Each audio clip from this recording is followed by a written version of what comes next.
और जयपुर में लोकसभा चुनाव को लेकर बीजेपी की बड़ी बैठक जारी है। आज प्रदेश मीडिया की कार्यशाला का आयोजन किया जा रहा है और जिसमें बीजेपी प्रदेशाध्यक्ष सीपी जोशी, कैबिनेट मंत्री राज्यवर्धन सिंह राठौर, बीजेपी प्रवक्ता सुधांशु त्रिवेदी समेत पार्टी कार्यकर्ता मौजूद हैं। 2024 लोकसभा की दृष्टि से ये बहुत अहम बैठक मानी जा रही है और साथ ही राजस्थान के सांसदों के परिवेश में भी ये बहुत अहम बैठक मानी जा रही है। इस खबर पर हमारे संवाददाता रोशन जुड़े हुए हैं। रोशन, अभी तक बैठक चल रही है, क्या कुछ बैठक से बाहर निकल कर आई है जानकारी, अहम जानकारी जो आप बताना चाहेंगे रोशन? देखिए, लोकसभा चुनाव 2024 को लेकर बीजेपी जो है वो रण में उतर चुकी है। इससे पहले भारतीय जनता पार्टी की ओर से जो राजस्थान बीजेपी की 25 लोकसभा सीटें हैं उनको लेकर 8 हिस्सों के अंदर इसे बांटा गया है, यानी 8 जो क्लस्टर है वो यहाँ पर बनाए गए हैं। साथ ही साथ में जो प्रभारी हैं वो यहाँ पर लगाए गए हैं। साथ ही साथ में आज ये जो बैठक है अपने आप में अहम है। देखिए, सोशल मीडिया जो प्रपोज किया जो बैठक है, जिसकी ये जो कार्यशाला रखी गई है, इसका उद्देश्य ये है कि जो केंद्र सरकार की जो योजनाएं हैं, जो पार्टी का जो विजन है, जो उद्देश्य है, वो गांव ढाणी में बैठे हुए कार्यकर्ता तक, वहां पर बैठे हुए जो वोटर तक पहुंच सके। इसको लेकर जो बीजेपी के जो तमाम जो पदाधिकारी हैं उन्हें यहाँ पर ट्रेनिंग दी जा रही है। खुद बीजेपी के जो राष्ट्रीय प्रवक्ता है सुधांशु त्रिवेदी इस बैठक के अंदर मौजूद है। साथ ही साथ के अंदर जो बीजेपी के प्रदेश अध्यक्ष हैं सीपी जोशी वो मौजूद है। कुल मिलाकर कहा जा सकता है कि जो बैठक है लोकसभा चुनाव से पहले अपने आप में अहम है, क्योंकि जो कहा जा सकता है कि जो सोशल मीडिया का जो आज का जो जमाना है, किस तरीके से सोशल मीडिया के माध्यम से ज्यादा लोगों तक जो आवाज है वो पहुंच सके, अपनी जो बात है वो पहुंच सके, इसको लेकर कुल मिलाकर ये जो बैठक रखी गई है।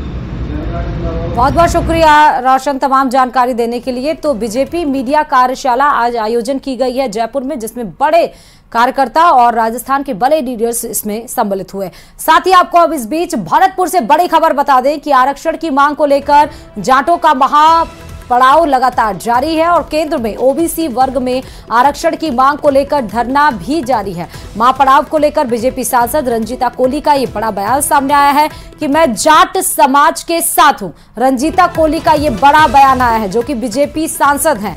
जाट समाज की आवाज को लोकसभा में उठाया गया। केंद्रीय नेताओं से आरक्षण पर बातचीत की जा रही है। लोकसभा सत्र में जाट समाज के मुद्दे को उठाया जाएगा। भरतपुर धौलपुर के जाटों का 11वें दिन भी महापड़ाव जारी है। बड़ी खबर आपको इस बीच में बता रहे हैं। आरक्षण की मांग को लेकर अब जाटों का महापड़ाव जारी है।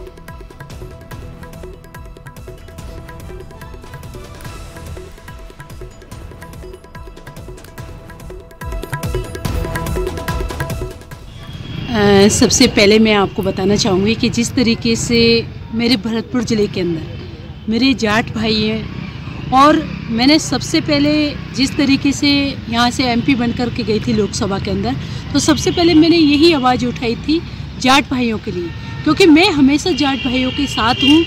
और जिस तरीके से 2018 में लोकसभा के अंदर मैंने ये आरक्षण की बात उठाई थी और अभी भी मेरी केंद्रीय मंत्रियों से लगातार बात हो रही है और अभी हमारी 30 तारीख को लोकसभा खुल रही है। निश्चित रूप से मैं हमारे जाट भाइयों की आवाज़ वहाँ पर भी उठाऊंगी और ज़्यादा से ज़्यादा जो प्रयास है वो मैं करने का पूरा प्रयास कर रही हूँ। और इस खबर पर हमारे संवाददाता दीपक जुड़े हुए हैं। दीपक, जाट समाज की आवाज क्या वाकई अब लोकसभा में उठाई जाएगी? क्योंकि अब महापड़ाव जाट समाज का जो आंदोलन हो रहा है, इसको लेकर बीजेपी में बातचीत तो चली रही है, लेकिन एक बड़ा बयान सांसद की तरफ से आ गया। दीपक, देखिए, बिल्कुल श्रुति, आज महापड़ाव का 11वां दिन है और धौलपुर और भरतपुर के जो जाट समाज के लोग हैं वो महापड़ाव डाले हुए हैं। केंद्र में ओबीसी वर्ग में आरक्षण की ये मांग कर रहे हैं। इस पूरे मामले में सांसद रंजीता कोली का बयान आया है। उन्होंने कहा कि जब मैं सांसद बनी थी 2018 में, तो तीसरा प्रश्न मैंने जाट समाज के लोगों के आरक्षण को लेकर के लोकसभा में उठाया था और उसके बाद में इस पर होमवर्क भी किया गया था। लेकिन अब उन्होंने कहा है कि मैं जाट समाज के साथ हूं पूरी तरह से और अब इस पूरे मामले को लेकर के उन्होंने कहा कि केंद्रीय मंत्रियों से मेरी इस मामले में बात चल रही है और 30 जनवरी से लोकसभा सत्र शुरू होगा। तो उन्होंने फिर दोबारा कहा है कि मैं इस मामले को लोकसभा में उठाऊंगी और इस मामले लेकिन दीपक, इस पे जो कमेटी बनाई गई थी उसमें अपडेट क्या है? देखिए, राजस्थान सरकार ने 4 सदस्यीय कमेटी बनाई थी और उसमें 11 सदस्यीय प्रतिनिधि मंडल यहाँ से मुलाकात के लिए गया था। लेकिन जो 4 सदस्यीय कमेटी थी उसके साथ में तो जाट समाज के प्रतिनिधि मंडल की बैठक हुई, लेकिन सीएम से वार्ता नहीं हो पाई थी और उसके बाद प्रतिनिधि मंडल वापस महापड़ाव पर आ गया था। और ऐसे में अब महापड़ाव जो चल रहा है उसके बाद प्रशासन से भी उनकी बात हुई थी, तो उन्होंने कहा है कि आपका जो होमवर्क है वो किया जा रहा है, आपका पेज कहां पर अटका हुआ है, कहां पर फाइल रुकी हुई है, उसको लेकर के अब पूरी प्रक्रियाएं जो है की जा रही हैं। और ऐसे में अब सांसद ने भी उनको भरोसा दिलाया है कि मैं आपके साथ हूं, पूरी तरह से आपकी आवाज को उठाया जाएगा और आपका जो समस्या है उसका समाधान करने की जो कोशिश है पूरी वो की जाएगी। वो अब जाट समाज के लोगों का कहना है कि जल्द ही इस पूरे मामले को लेकर के कोई समाधान ढूंढा जाए, क्योंकि 11वां दिन है महापड़ाव का, लंबे समय से वो बैठे हुए हैं। अब जैसे जैसे ये महापड़ाव के दिन बढ़ते जा रहे हैं वैसे ही नेता जो है बीजेपी के वो इस पूरे मामले को लेकर के चिंतित हैं और सांसद रंजिता कोली भी इस पूरे मामले को लेकर के चिंतित। ठीक है, बहुत बहुत शुक्रिया दीपक तमाम जानकारी देने के लिए। चुका है मारो राजस्थान का, मैं हूं आपके साथ श्रुति श्रीवास्तव। आज बात 24 का चुनाव अब 25 की रणनीति पर करने वाले हैं, जिसमें जयपुर में लोकसभा चुनाव को लेकर बीजेपी की बड़ी बैठक जारी है और आज प्रदेश मीडिया की कार्यशाला का आयोजन भी किया जा रहा है, जिसमें बीजेपी प्रदेश अध्यक्ष सीपी जोशी, कैबिनेट मंत्री राज्यवर्धन सिंह राठौर और बीजेपी प्रवक्ता सुधांशु त्रिवेदी समेत पार्टी के कार्यकर्ता मौजूद हैं।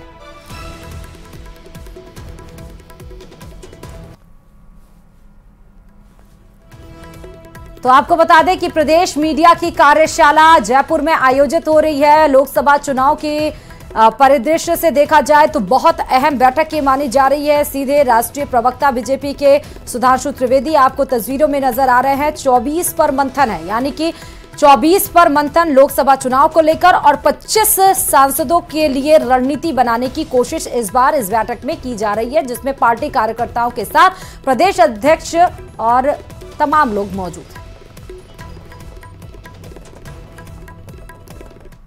तो वहीं जयपुर में बीजेपी प्रदेश अध्यक्ष और राष्ट्रीय प्रवक्ता सुधांशु त्रिवेदी ने इंडी अलायंस पर बड़ा हमला बोला है। सुधांशु त्रिवेदी ने कहा कि राहुल गांधी पहले जब यात्रा पर निकले थे तो उनके हाथ से 3 स्टेट निकल गए, अब फिर से राहुल गांधी यात्रा पर निकले हैं, देखते हैं कि क्या होगा। तो वहीं बीजेपी प्रदेश अध्यक्ष सीपी जोशी ने भी तंज कसा।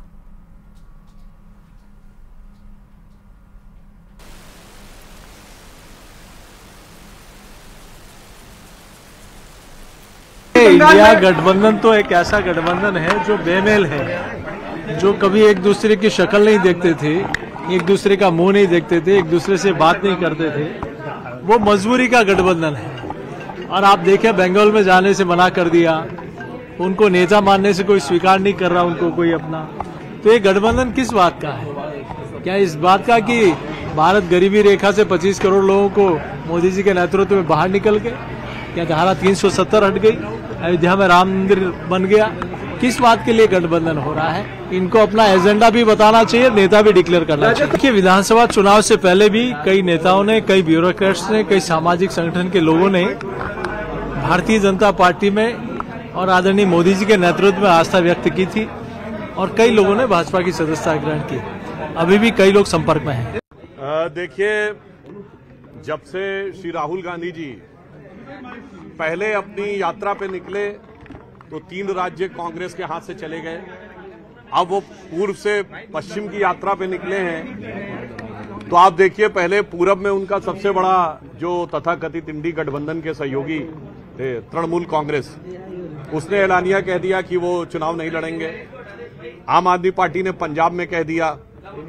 अब पहले ही बसपा ने उत्तर प्रदेश में कह दिया। तो मुझे लगता है अब जो कुछ हो रहा है इस तथाकथित इंडी गठबंधन के अंदर, उसकी स्थिति कुछ कुछ ये कही जा सकती है कि देखी जमाने की यारी, बिछड़े सभी बारी बारी। और इसका एक तथ्यात्मक आधार भी है कि नकारात्मक आधार के ऊपर बने हुए गठबंधनों का भविष्य होता नहीं है। आज देश की जनता के सामने बहुत स्पष्ट 2 अल्टरनेटिव है। एक, श्री नरेंद्र मोदी जी के नेतृत्व में भारतीय जनता पार्टी और एनडीए का गठबंधन, जहां जांचा परखा खरा नेतृत्व और भरोसे का गठबंधन। दूसरी तरफ अज्ञात नेतृत्व में अंतर्विरोधों से भरा हुआ भ्रम का गठबंधन। तो मुझे लगता है कि ये धीरे धीरे उनका शिजरा बिखर रहा है। तो बीजेपी मुख्यालय में जहां 24 पर मंथन हो रहा है लोकसभा चुनाव पर, तो वहीं पर सीपी जोशी और सुधांशु त्रिवेदी का इंडी गठबंधन को लेकर राहुल गांधी की